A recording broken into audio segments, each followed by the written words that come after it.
우리 민족은 눈물을 사랑하는 민족입니다. 요즘은 슬픈 영화보다는 재미있는 코미디 영화가 인기입니다. 그런데 제가 어렸을 때만 해도 거의 모든 영화 광고에는 눈물 없이 볼 수 없는 영화라고 선전을 했습니다. 지금도 기억나는 거 보면 미워도 다시 한번, 엄마 없는 하늘 아래, 이미 이 눈물샘을 자극하는 그런 영화들이 인기가 있었습니다. 영화를 보면서 가슴이 찡하고 눈물이 나오는 영화가 인기였습니다. 우리말의 표현법을 보아도 얼마나 우리 민족이 눈물을 좋아하는 민족인가를 알 수 있습니다. 영어로는 새들은 노래한다 이렇게 얘기합니다. Birds are singing 해가 쓰고 새들이 노래한다고 하는데 우리는 새가 노래한다라고 말하지 않고 뭐라고 말하죠? 새가 운다 이렇게 얘기합니다. 벌레도 울고 매미도 울고 또 문풍지도 웁니다. 심지어는 주먹까지도 웁니다. 세상에 살면서 울 일이 참 많습니다.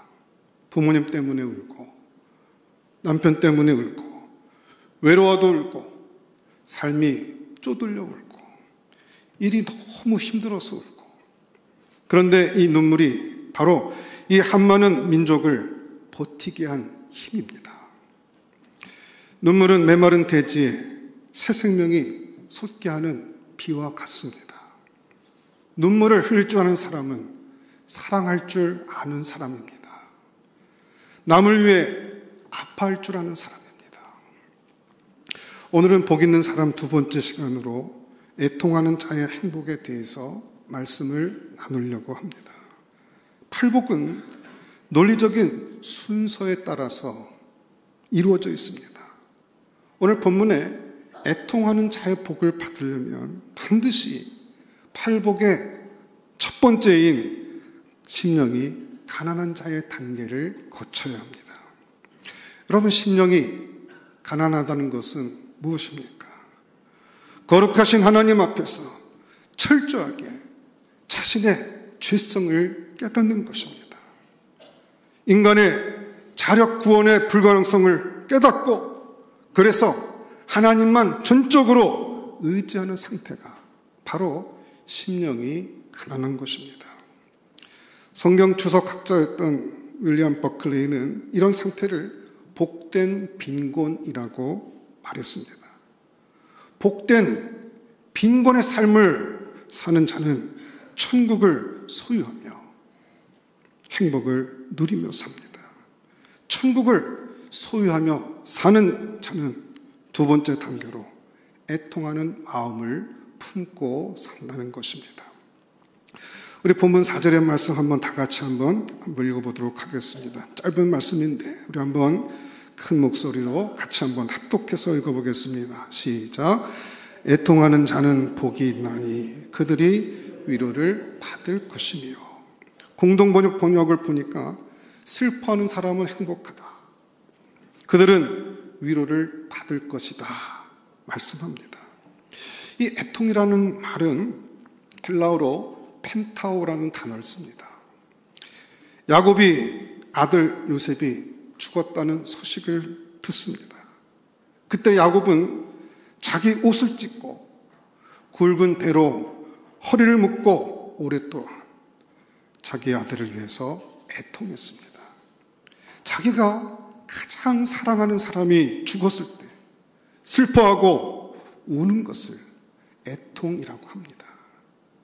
이 헬라어 그 가운데 슬픔을 표현하는 단어가 여러 있습니다. 근데 그 중에서도 가장 강한 뉘앙스를 가진 표현입니다. 세상 사람들의 구원은 먹고 마시고 즐기자입니다.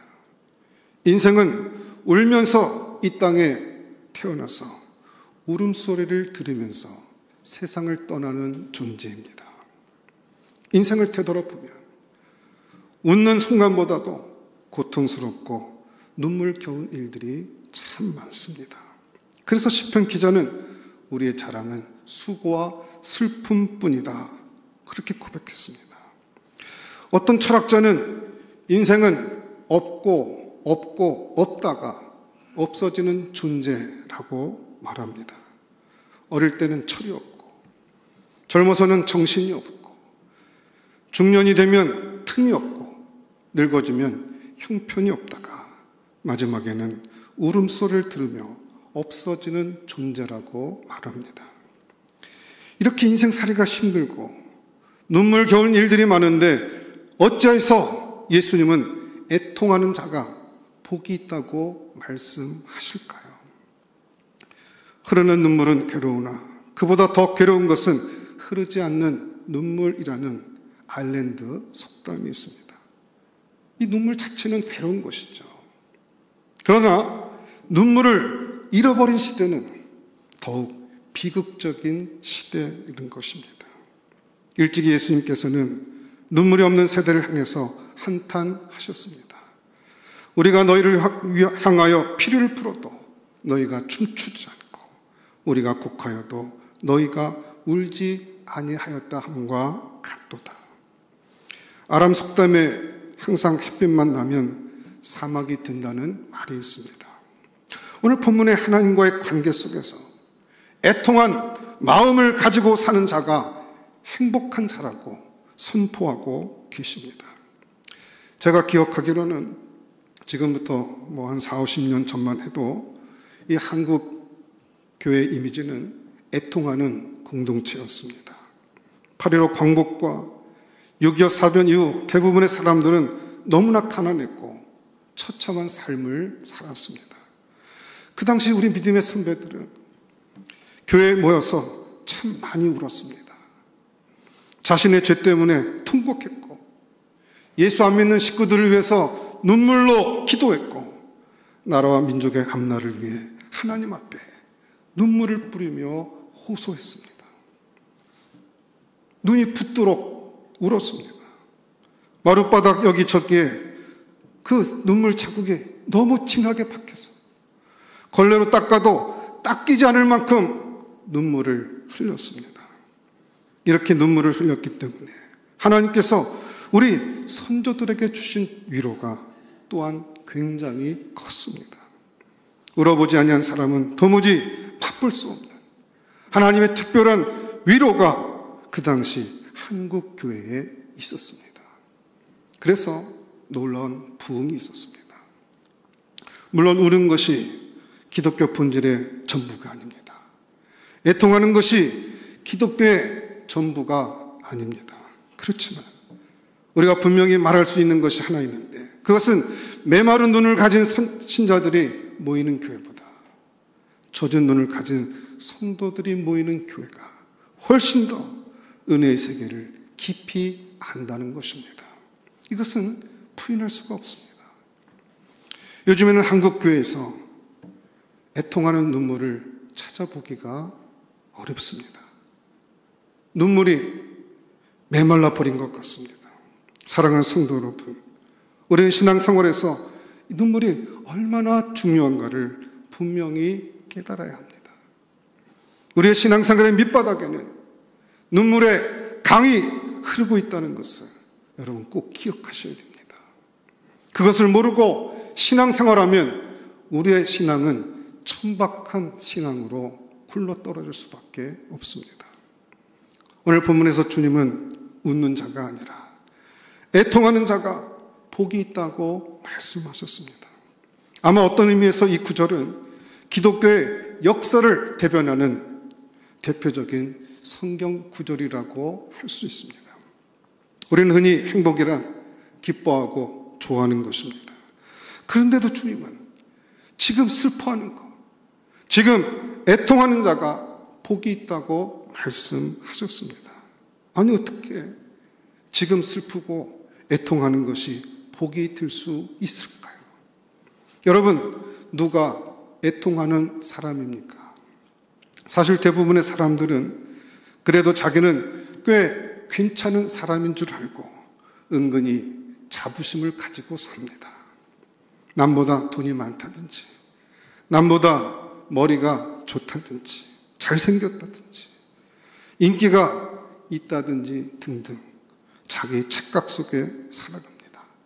다 제 잘난 맛에 산다고 할 수 있습니다. 어떤 사람은 그런 자부심과 긍지를 겉으로 이렇게 표현하는 사람들도 있지만 대부분의 사람들은 이런 마음을 속으로 감추고 삽니다. 그런데 어느 날 하나님 앞에서 자신의 실상을 보게 됩니다. 모든 위선의 껍질이 벗어지고 자기가 괜찮은 사람이 아니라 아무것도 아니라는 사실을 보고는 충격을 받습니다.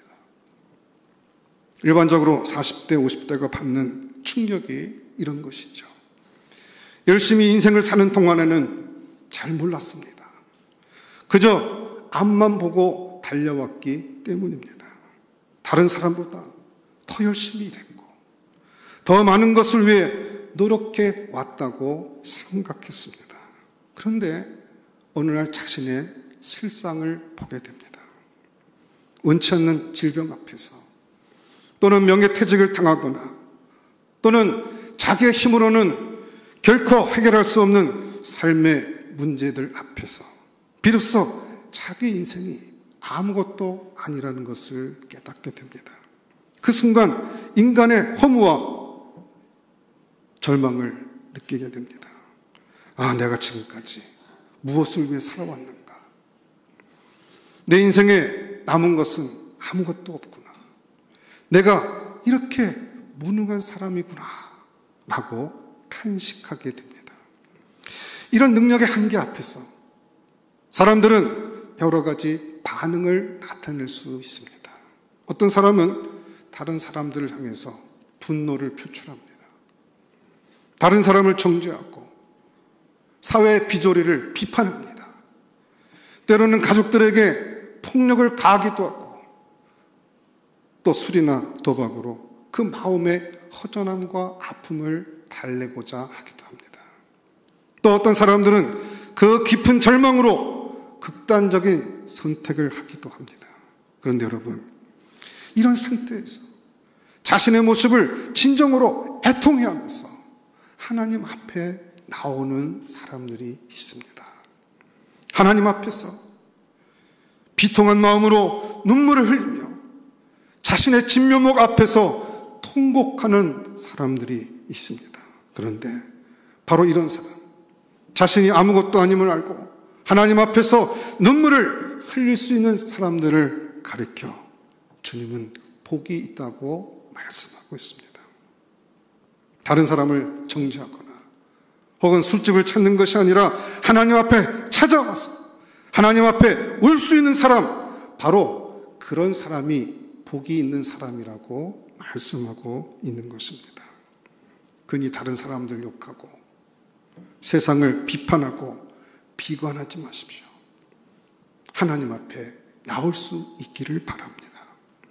가슴 깊은 절망과 아픔을 우리 아버지이신 하나님께 내어놓고 울 수 있는 사람들, 그들이야말로 진정으로 행복한 사람이기 때문입니다. 그러므로 오늘 우리는 본문에서 말씀하고 있는 이 애통하는 자라는 것은 세상적인 문제 때문에 애통하는 사람들이 아니라는 것을 알 수 있습니다.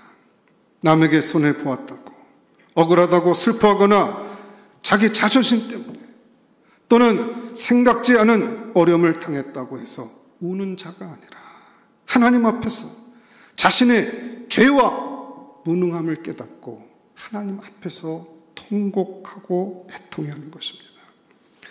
이것을 우리는 영적인 애통이라고 할 수 있습니다. 하나님 앞에서 자신의 부족함을 보고 내 안에는 하나님께 내놓을 만한 그 어떤 의도 없다고, 죄와 허물밖에 없고 그래서 하나님의 진노와 심판을 받을 수밖에 없다는 사실을 알고는 몸부림치면서 슬퍼하는 것입니다.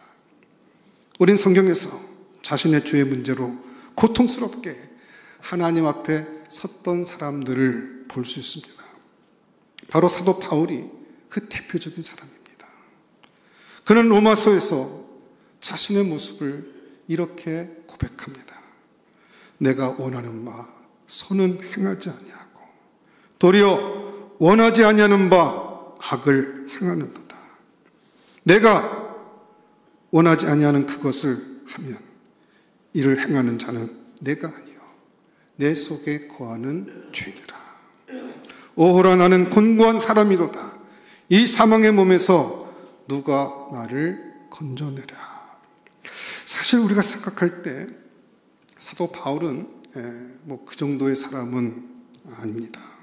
여러분, 당시 바울은 소아시아와 유럽에 복음을 증거하는 아주 굉장한 복음의 능력의 사람이었습니다. 그럼에도 불구하고 바울은 정말 기가 막힌 심정을 갖고 하나님 앞에서 자신의 무능함에 대해서 애통하고 있는 것입니다. 그는 지금 돈이 없기 때문에 혹은 다른 사람에게 속았기 때문에 애통해야 하는 것이 아닙니다. 오히려 그는 하나님 앞에서 선을 행하고 싶은데 그 되지 않는 자신을 보면서 슬퍼하고 있습니다. 그는 자기 안에 처리되지 않은 죄성이 얼마나 자신을 괴롭히고 있는지 그것을 아파하고 탄식하고 있는 것입니다. 그 마음속에 하나님을 향한 갈망이 있지만 그 갈망보다도 나를 묻고 있는 그 죄성이 내 마음을 누르고 있을 때 하나님을 향해서 가고 싶은 마음은 있지만 그러나 내가 열정을 갖고 주 앞에 나가는 것만큼 그렇게 가까이 나가지 못하는 자신을 보면서 그는 슬퍼하고 절망했던 것입니다.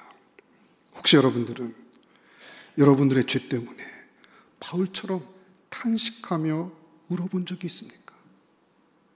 내가 가진 죄 때문에, 이 죄 때문에 하나님 앞에 더 가까이 나가고 싶은데 그러지 못하는 나를 묻고 있는 이 죄 때문에 탄식하며 몸부림치며 그렇게 주 앞에 괴로워했던 순간들이 있습니까? 대부분의 많은 사람들은 자신들의 죄를 대수롭지 않게 생각합니다. 그냥 잊고 삽니다. 또 자신의 영적인 무능력 때문에 안타까워하지도 않습니다. 말하자면 죄 때문에 우는 사람이 그렇게 많지 않다는 것입니다. 제가 대학 다닐 때 제가 속해 있는 중창단에서 유치장 전도를 자주 다녔습니다. 그런데 이 갈 때마다 느끼는 것입니다만 그 유치장에 있는 사람들 중에 정말 자신이 내가 정말 몹쓸 죄를 졌구나, 내가 정말 잘못했다 라고 생각하는 사람들이 별로 없습니다. 대부분은 재수 없이 걸렸다라고 생각합니다. 자신은 걸렸기 때문이지 죄를 짓고도 안 걸리고 잘 사는 사람들이 많다고 생각합니다. 그래서 그들의 결론은 자신들은 억울하다는 것입니다. 그러다 보니까 그 죄를 뉘우치고 새 사람이 돼서 나오는 것이 아니라 오히려 더 악한 마음을 갖게 됩니다. 정말 자신의 죄를 슬퍼해하는 자리에 있음에도 불구하고 어떤 사람들은 애통해야 할 줄 모르는 것입니다. 여러분, 이게 비극이에요. 애통해야 되는 그 순간에 애통할 만한 힘도 관심도 거기에 대한 아무것도 어떤 반응도 없는 사람입니다. 여러분, 성경에 보면 이런 면에서 서로 비교되는 사람들이 있습니다. 사울왕과 다윗입니다. 성경에 보면 하나님께서 사울왕은 버리시고 다윗을 이스라엘의 왕으로 세우셨습니다. 왜 그랬을까요? 이 두 사람을 비교해 볼 때 사실 어떤 면에서는 사울 왕이 다윗보다 훨씬 나은 점이 있습니다. 여러분, 사울 왕은요 평생 하나님을 위해서 전쟁을 했습니다. 또 윤리적으로 다윗처럼 간음죄나 살인죄를 범하지 않았습니다. 그런데 하나님은 사울은 버리시고 다윗은 세우셨습니다. 사실 다윗의 위대함은 그가 얼마나 도덕적으로 살았느냐, 그가 얼마나 하나님 앞에서 많은 일을 했느냐가 아닙니다. 오히려 다윗의 위대함은 하나님 앞에서 애통해하면서 죄를 회개한 것입니다.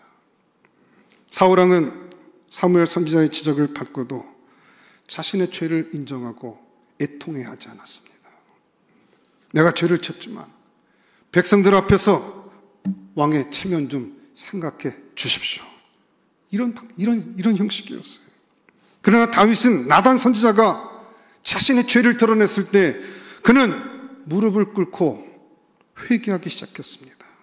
그에게는 죄에 대한 애통함이 있었다는 것입니다. 시편 32편과 51편은 하나님 앞에 자신의 죄가 드러나고 난 다음에 회개 눈물로 쓴 시입니다. 그 중에서 시편 32편 1절에서 4절에 보면 이런 표현이 나옵니다. 허물의 사함을 받고 자신의 죄가 가려진 자는 복이 있도다. 내가 입을 열지 아니할 때 종일 신음함으로 내 뼈가 쇠하였도다. 주의 손이 주야로 나를 누르시오니 내 진액이 빠져서 여름 가뭄에 마름같이 되었나이다. 여러분 여기 보십시오. 지금 다윗이 뭐라고 고백하고 있습니까? 하나님의 손이 나를 누르니 내가 여름 가뭄에 마름같이 되었다고 고백합니다. 내 뼈가 녹아내리는 것 같았다 라고도 표현하고 있습니다. 다윗은 죄로 인해서 고통스러워했고 결국에는 하나님 앞에서 통회하게 됩니다. 하나님은 다윗의 이와 같이 죄에 대해서 통회하는 마음을 보셨던 것입니다. 또 베드로와 가룟 유다의 차이에 대해서도 우리는 알 수가 있습니다. 여러분 이 두 사람 다 예수님의 제자였습니다. 또 공교롭게도 두 사람 다 예수님을 부인했습니다. 가룟 유다는 돈을 받고 당시 종교 지도자들에게 예수님이 평소에 잘 가던 장소를 알려주어서 예수님을 체포하도록 도와주었습니다. 베드로는 대제사장 가야바의 집들에서 한 여종이 묻는 말에 자신은 예수를 모른다고 부인했습니다. 사실 두 사람 다 이 제대로 된 인간이 아닌 것 같습니다. 그런데 똑같이 죄를 범했지만 이 두 사람의 운명은 전혀 달랐습니다. 가룟 유다는 양심의 가책을 받았고 나중에 목을 매달아 죽었습니다. 양심의 가책은 받았지만 회개하지 않았습니다.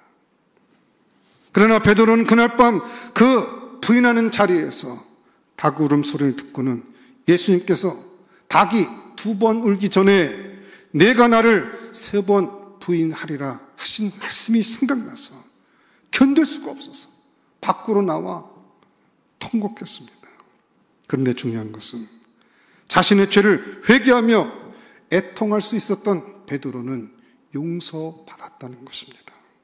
그리고 그 죄를 딛고 일어나서 놀라운 전도자가 되었고 초대교회를 이끌어 나가는 영적 지도자가 되었습니다. 무엇의 차이입니까?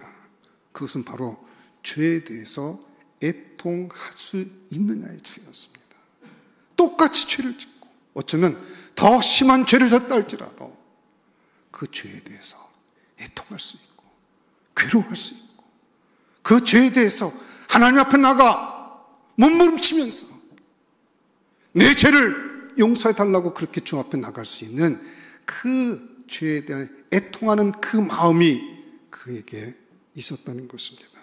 그렇기 때문에 애통하는 자가 복이 있다고 말씀하고 있습니다. 자신의 영혼이 텅 비어있음을 알았다면 이제는 하나님 앞에 나아갈 수 있어야 합니다. 능력의 한계를 느꼈다면 그것을 끝나지 않고 하나님 앞에 나와 울 수 있어야 한다는 것입니다.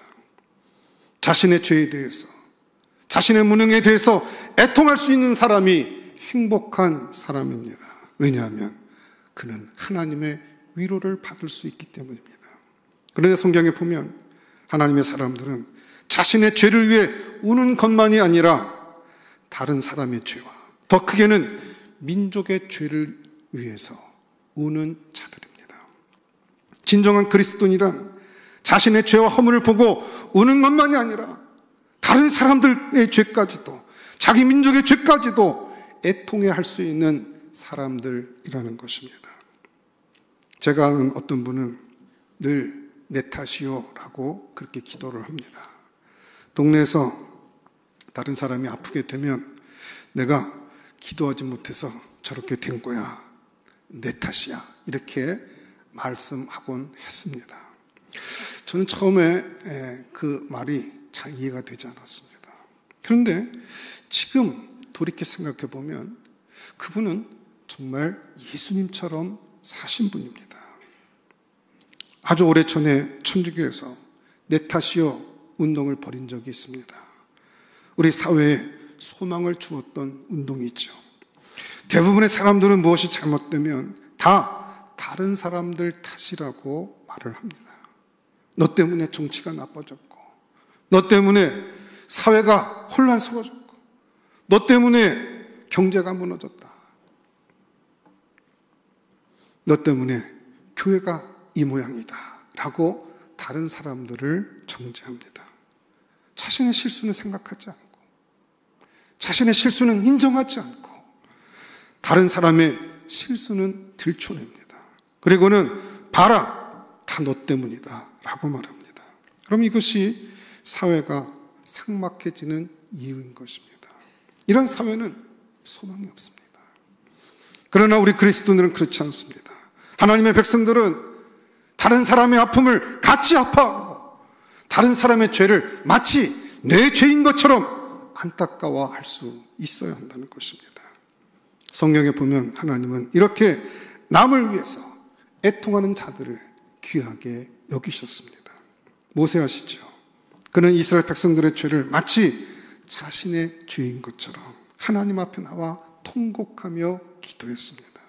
하나님께서는 그 모세의 기도를 들으시고 하나님의 심판을 유예하셨을 뿐만 아니라 그렇게 기도하는 그 모세를 들어서 하나님의 놀라운 일들을 행하셨습니다. 예레미야 선지자는 자기 민족, 유대의 죄를 자기 가슴에 품고는 끊임없는 눈물을 흘렸습니다. 그래서 그는 별명이 눈물의 선지자였습니다. 이것이 하나님의 사람들의 모습입니다. 사도 바울 역시 자기 동족 구원을 위해서 동일한 마음을 갖고 하나님 앞에 섰습니다. 그는 그치지 않는 고통이 자기에게 있다고 고백합니다. 심지어 그리스도에게서 끊어질다 할지라도 그것을 원한다라고 고백합니다. 그는 자기 민족을 구원을 위해서 흘리는 눈물이 있었습니다.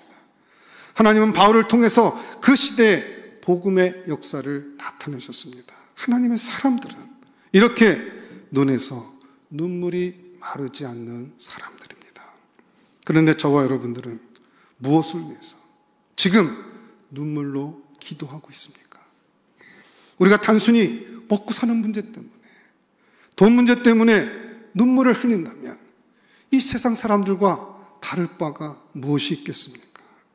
그러나 우리가 진정한 그리스도인이라면 이제 남을 위해서, 민족을 위해서, 그리고 예수를 모르고 죽어가는 심령들을 위해서 흘리는 눈물이 있어야 한다는 것입니다. 사랑하는 성도 여러분, 이렇게 애통하는 자들에게 하나님의 위로가 있습니다. 오늘 본문에서는 애통하는 자는 복이 있다는 것은 그들 가운데 하나님의 위로를 받을 수 있기 때문이라고 말씀하고 있습니다. 지금은 울지만, 여기 이 땅에서는 애통하지만 주님 앞에서는 위로받고 그리고 나중에 천국에서 웃을 수 있다는 것입니다. 우리 그리스도인들은 세상을 이기는 사람들입니다. 우리들이 세상을 이기는 것은 지식의 힘이나 돈의 힘이 아닙니다. 우리 그리스도인들이 세상을 이길 수 있는 것은 바로 하나님의 위로와 격려 때문입니다. 요한계시록 7장 17절에 보면 이런 말씀이 나옵니다. 이는 보좌 가운데 계신 어린 양이 그들의 목자가 되사 생명수 샘으로 인도하시고 하나님께서 그들의 눈에서 모든 눈물을 씻어 주실 것입니다. 저는 이 말씀이 참 좋아요. 이 말씀은 초대교회 성도들이 그 수많은 핍박을 이기고 세상을 변화시킬 수 있었던 원동력이 되는 말씀입니다. 보좌에 앉으신 하나님이 우리를 위로하고 계신다는 것입니다. 우리가 펑펑 소리내며 울 때 주님은 우리 곁에 오셔서 우리의 눈물을 닦아주신다고 성경은 말씀합니다. 그들의 눈에서 눈물을 씻어주실 것이라. 특히 오늘 본문에서 말씀하고 있는 이 위로라고 하는 단어, 헬라어는 파라카레오라는 단어를 씁니다. 이 단어는 곁으로 부른다, 그런 의미를 갖고 있습니다. 하나님께서 가까이 그 하나님 곁으로 불러주시는 것, 부르시는 것이 위로라는 것입니다. 여러분, 그렇습니다. 애통하는 자를 하나님께서 가까이 불러주세요. 그리고 하나님께서 그들과 함께 계시는 것입니다. 우리는 애통하는 자, 진정으로 애통하는 사람의 모형으로 예수님을 꼽을 수 있습니다. 예수님은 진정으로 애통하는 자였습니다. 그리고 무엇을 위해서 울어야 할지를 아셨던 분이십니다. 그리고 진정한 애통의 의미를 우리에게 가르쳐 주셨습니다. 성경에 보면 예수님께서 3번 우셨습니다. 첫 번째는 요한복음 11장에서입니다. 여기 보면 나사로의 죽음 앞에서 우셨습니다. 죽음이라는 하나님의 심판 앞에 선 사람들이 너무나 안타까워서 주님은 우셨습니다. 사랑하는 나사로였지만 그도 역시 죽음을 피할 수는 없었습니다. 두 번째는 누가복음 19장 41절 44절에 나오는데 주님은 멸망당하는 예루살렘을 향해 우셨습니다. 민족의 암담한 미래를 보면서 주님은 우셨다는 것입니다. 예수님이 3번째 눈물을 흘리신 것은 겟세마네 동산이었습니다. 주님은 십자가 죽음을 앞에 두고 자신이 죽지 않으면 안 될 정도로 심각한 인간의 죄 문제를 두고 슬퍼하셨습니다. 그리고 당신이 십자가에서 모든 인간의 죄를 다 짊어지신 것입니다. 우리는 이 예수님 때문에 구원을 받았고 생명을 얻었습니다. 그러므로 이제 우리는 진정한 예수님의 제자가 되기 위해서 예수님의 성품을 닮아가는 믿음의 사람이 됨으로써 이제 우리는 애통하는 자가 되어야 한다는 것입니다. 오늘 이 땅의 문제는 예수 믿는 사람들이 너무나 울지 않는다는 것입니다. 눈물이 말랐습니다.